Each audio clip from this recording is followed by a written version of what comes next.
लते, situation serious आहे. हा काय? हा, म्हाताऱ्याला डॉक्टर. हा. लते, मला सांग. अगं बाई माझी फोडणी. फोडणी हे, येईल परत. ते माझी फोडणी जळाली ना की माझ्या मनाला लय लागतंय.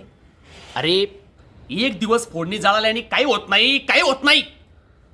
त्या फोडणीपेक्षा महत्वाचा विषय चालला इथं. लते, म्हाताऱ्याला डॉक्टरनी डायट करायला सांगितलाय, कळतंय का? दिवसभर तिखट खाऊन खाऊन म्हाताऱ्याच्या पोटाचा बाजार उठलाय. सकाळी मिसळ खाऊन येते, दिवसभर आपल्या डोक्याला ताप करतंय म्हातारं. आणि तोच बाजार आपल्या पोटाचा उठू नये असं वाटत असेल तर आपण पण डायट सुरू करायचा, कळलं का? मला सांग, म्हातारं नाश्त्याला काय खातं? अशी झणझणीत मिसळ. हा, दुपारी काय खातं म्हातारं? असा मी केलेला कडक वांग्याचा रस्सा आणि असा मिरचीचा ठेचा. हा, आणि संध्याकाळी काय खातं?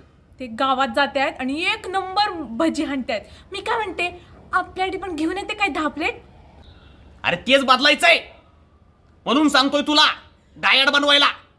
अर्धवट जरा जनरल नॉलेज वाढव ना, जरा विचार स्टँडर्ड कर ना. मंद काय चालवलंय? माझ्यावर कशाला ओरडताय? मला विचारलं का मला काय येतं, मला काय जमतं, मला काय आवडतं ते? आणि तुम्ही तरी खाल का असं मिळमिळत बिन तिकटाचं? काय ओढवले? आणि ताई तुम्ही तरी बनवाल का स्वयंपाकघरात असं जेवण बिन मसाल्याचं बिन तिकटाचं नुसतं घासपूस? आणि तुम्ही आल्याच्या ऐवजी हळकुंड कृष्णारे. मला ना कळू तुमच्या या भंगार डायट मध्ये. हड.